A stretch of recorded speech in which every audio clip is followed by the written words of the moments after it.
যেখানে আমাদের শেষ দিকে আমরা আনন্দ করার কথা, ঈদের মার্কেট করার কথা, সেই সময় গোটা বিশ্বের 200 কোটি মুসলমানের কলিজায় আমাদের আগুন ধরে গিয়েছে। ফিলিস্তিনের মুসলমান ভাই বোনেরা তারা সাহারি খেতে উঠেছে, কি অপরাধ করেছিল তারা, কেন তাদেরকে বোমা মেরে তাদের ঘরে শহীদ করে দেওয়া হলো?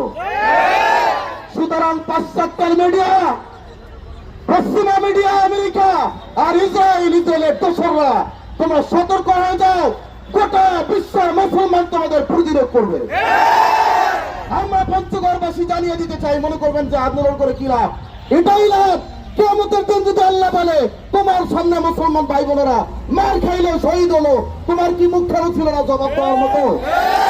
এই জন্য আমাদের যদি প্রয়োজন হয় কোনদিন জেহাদে ডাক আছে, তো আমরা পঞ্চগড়বাসী জেহাদেও যেতে রাজি আছি। যেতে রাজি আছি না নাই?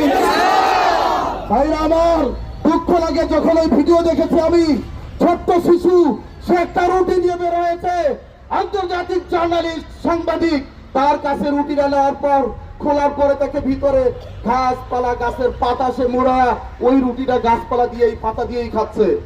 তাহলে এটা মানা যায়? আর একটা শিশু এভাবে বসে আছে, কান্না করতেছে, ওর কাছে যাওয়ার পর বলে তুমি কাঁদো কেন? আরবিতে বলতেছে এগুলো, তুমি কাঁদো কেন? সে বলল আমার পরিবারে 9 জন সদস্য, 9 জনকেই শহীদ করে দেওয়া হয়েছে। এটা কি মানা যায়? সুতরাং মানবতার কথা তোমরা বলবা না। বাংলাদেশ থেকে আমরা শুধু এতটুকুই বলবো, ইসরায়েলের কোন পণ্য কেনা তো দূরের কথা, বাংলাদেশের বাউন্ডারির ভিতরে ঢুকতে পারবে না। সতর্ক করছি ভারতকে, যেই ভারতের কোষাই প্রধানমন্ত্রী, সে আমাদের এই মুহূর্তে মুসলমানদের পক্ষে না গিয়ে, মানবতার পক্ষে না গিয়ে ইসরায়েলের পক্ষে চলে গিয়েছে। সুতরাং নিন্দা জানাই, ধিক্কার জানাই ভারতকেও, যেই ভারতীয় মুসলমানদের উপরে নির্যাতন করা হচ্ছে।